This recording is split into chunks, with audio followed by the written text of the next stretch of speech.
Hi friends, welcome back to శ్వాని లాక్స్. అందరు ఎలా ఉన్నారు? అందరు హ్యాపీగా ఉండాలని కోరుకుంటున్నాను. సో మేము ఇందులో ఇంకొక టిప్ అయితే తీసుకొచ్చాను అనమాట. సో మనం జిప్స్ మనం హ్యాండ్ బ్యాగ్స్కి కానివ్వండి, పౌచెస్కి కానివ్వండి, స్కూల్ బ్యాగ్స్కి కానివ్వండి, జిప్స్ అనేవి స్ట్రక్ అవుతూ ఉంటాయి. సో ఈజీగా రిమూవ్ అనేవి కావన్నమాట. సో మనం ఇప్పుడు అది ఈజీగా ఎలా రిమూవ్ చేయాలో మీకు ఒక టిప్ అయితే చూపిస్తాను. సో నచ్చితే లైక్ చేయండి, సబ్స్క్రైబ్ చేసుకోండి.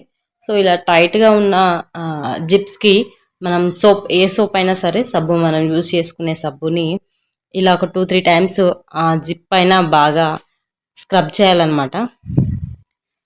బాగా స్క్రబ్ చేయాలి. సో ఎంత స్క్రబ్ చేసి అంత ఈజీగా అనేది జిప్ అనేది వచ్చేస్తుంది. సో ఇలా మనం స్కూల్ బ్యాగ్స్కి కానివ్వండి, మనం లగేజ్ బ్యాగ్స్కి కానివ్వండి, హ్యాండ్ బ్యాగ్స్కి, సో మనం మనీ పెట్టుకునే పౌచెస్కి, సో ఏ దానికైనా ఈ టిప్ అనేది చాలా ఉపయోగపడుతుంది. సో ఇలా చాలా ఈజీగా రిమూవ్ అవుతుంది అనమాట. సోప్ పెట్టిన తర్వాతకి ఈజీగా రిమూవ్ అవుతుంది. ఒకసారి ట్రై చేయండి, నచ్చితే కామెంట్ చేయండి ఎలా ఉందో టిప్ అనేది. సో ఇలా మనం పౌచెస్కి కూడా చేసుకోవచ్చు అనమాట. బ్యాగ్కి సోప్ తీసుకొని అలా స్క్రబ్ చేయడం వల్ల అది ఈజీగా రిమూవ్ అవుతుంది అనమాట. సో నేను ఇక్కడ మీకు చూపిస్తున్నాను కదండి. సో అలా సేమ్ స్క్రబ్ చేయాలి సోప్తోని. సో చాలా ఈజీగా మనకు జిప్ అనేది వచ్చేస్తుంది. సో వీడియో నచ్చితే లైక్ చేయండి, షేర్ చేయండి, కామెంట్ చేయండి.